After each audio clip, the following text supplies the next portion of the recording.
John Weldon isn't one of the better known names in animation, but those who rather see his dark animated shorts tend to remember them. A Canadian, Weldon is best known in the United States for his shorts that aired on Cartoon Network's compilation show, Oh Canada. His best known short is The Disturbing to Be, a cartoon dealing with FedEx cloning an individual's existence. Other examples of his work are The Lump, a bizarre story about a growth deformally changing a man's life for the better, and Special Delivery, which had dealt with murder, adultery, and even had a frontal nudity. Despite what he got away with, there was one short that Weldon made that only a few people have seen or heard of, Sunlit Nightmare. The exact year it wasn't known, but indications said it was point around early to mid 1980s. Weldon had suddenly started to grow signs of narcolepsy, falling asleep suddenly at work. He would wake up screaming and refuse to say anything about what he had been dreaming about.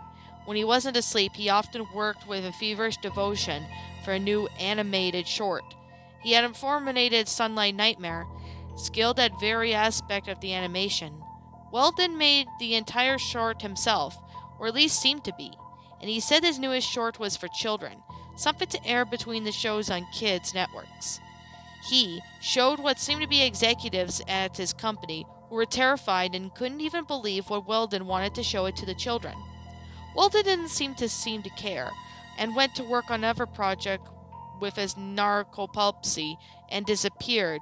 It wasn't clear what happened to the original copy of the short, but O Canada somehow got a copy and aired it once. It was in the summer of 1999. Recently, someone who's apparently recorded sold the whole airing, uploaded online, and the short was finally seen. The short begins with a pure black screen, but there was no title. What appeared to be a small boy singing. The shadows at night don't scare me. The sounds in the dark, I can let it be. I close my eyes and let the darkness come, but fear isn't there until I feel the sun. I can't even tell which one is real. I can't tell apart the feel of the nightmares in my head. I don't understand how I'm not dead. After the song, the short transitioned to a small boy in the living room. The animation was very simple. The boy and the furniture were drawn squiggishly in style by a black pen, and the background of the non-outlined parts of the objects were paper white. While the boy was nervously looking around the room and was very jittery, while he looked, there was a voiceover. I used to be afraid of the dark. I would stay up all night, afraid that the monsters were hiding in the shadows. One day when I was tired from sleeping from the night before, I lay down on the couch and thought I could sleep when it was sunny out. I had the scariest dream ever. I could not remember it all. All I can remember was the beam of the sun shining when I woke up. Ever since then, I haven't been afraid of the dark. The boy started looking around for a change of a new view from the couch. A glob of the black clay was behind it, a real clay. It started to grow and turn into some sort of insect or spider. It was taller than the couch. It then jumped out from behind and started chasing the boy. They ran through several rooms of the house, and the drawing quality of the rooms improved with each other until one they were in a bedroom against a live action, completely frozen backdrop. The monster cornered a boy who grew gigantic mouth and swallowed him. This part was describable. It was claymation. Clay insects, people, transforming into shapes were dancing, warping and morphing. It was a very fast paced, but the music was very slow. It played entirely on high-pitched bells. The boy eventually fell out of one of the shapes as he was curled up in fear. Sobbing, the ship then viewed back into the room. In the beginning of the short, the boy was lying on the floor, a yellow beam of sunlight shining on him, and the singing started again. Every day is the exact same thing. The monsters roar and bite and sting. No one is at home. No one can help me. I wish I could leave, but outside I see the burning, drying glare, the brightness in the air. I used to fear of the dark, but now I'm the only one who had to deal with the endless, hopeless fear of the sun.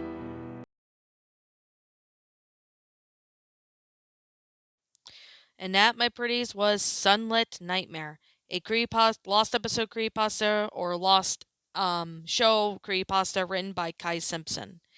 My final thoughts on this story? Well, I could definitely say this story wasn't bad, but it was actually quite interesting. I personally thought that this one was an enjoyable creepypasta.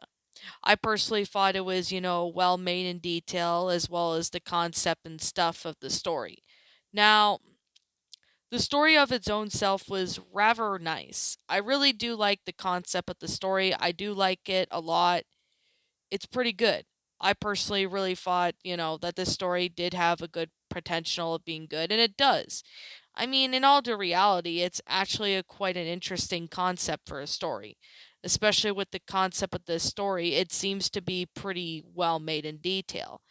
Now, I definitely say that this one was actually a pretty interesting creepypasta. I mean, it's a pretty good one. Like, I mean, it's not like a lost episode. Well, it is a lost episode, but it's not one of those episodes, where, it involves DVDs or whatever. It just involves somebody said that this show was only aired once on TV, but then it was never aired again because of the disturbing animation. While I can definitely say that a lot of pastas managed to do that as well, I still personally really enjoyed this story. It was a very enjoyable creepypasta. I personally liked it.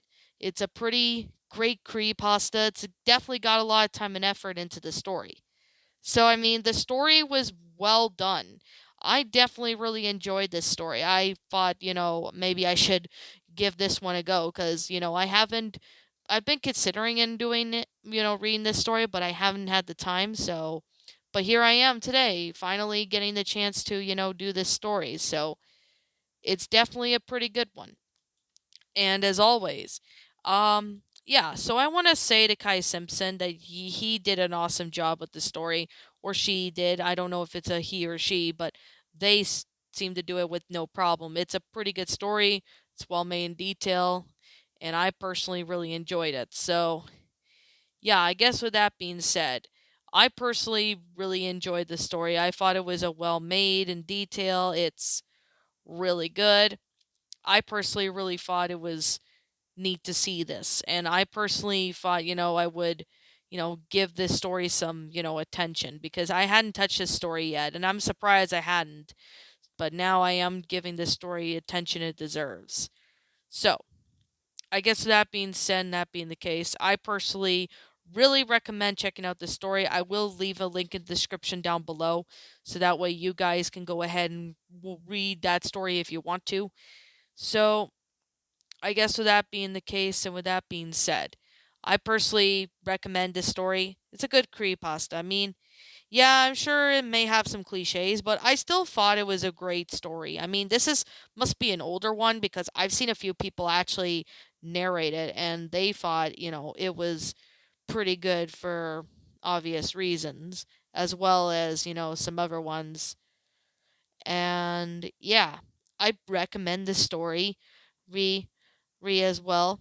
So, anyways, with that being the case and with that being said, yeah, I can't really see anything that I really didn't like. But if I had to say one thing I didn't really care for was the fact about, why was this, what happened to the creator of the show when he went on more animations? Like, is he still doing it to this day? Has he been caught or asked questions about it?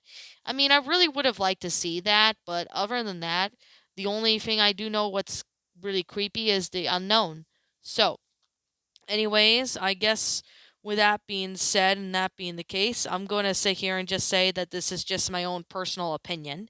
And if you happen to disagree with me, that's fine too. We're all entitled to our own opinions regarding these stories. I give this story a 9 out of 10. It's a well-made story. It's definitely a good one, and I mean, despite the one issue I really had with it, but the grammar was good, sentence structuring was beautiful, everything about it was pretty well made, and I definitely really enjoyed reading this story. So, anyways, if you want to read a good creepypasta, I suggest you read this one. So, anyways, with that being said, and that being the case, what did you guys personally think of this creepypasta? Did you all enjoy it? Did you all not? Also, what we have done personally to help make this story a lot better. Feel free to leave me know what your thoughts are down in the comments below. I'm the Lion Queen. Thank you so much for watching today's video, and if you enjoy my channel, feel free to leave a like, comment, and subscribe if you're new. ring the bell for notifications when I upload, so that way you guys will not miss an upload. Also, if you're interested in following my DeviantArt and my Twitter, feel free to check those out as they're on my About page. And also, if you're interested on my, my backup channel known as Miss Dark Shigo, feel free to give that one a sub if you want to. So as always, if you also want to add me on Discord, let me know so I'll be able to add you.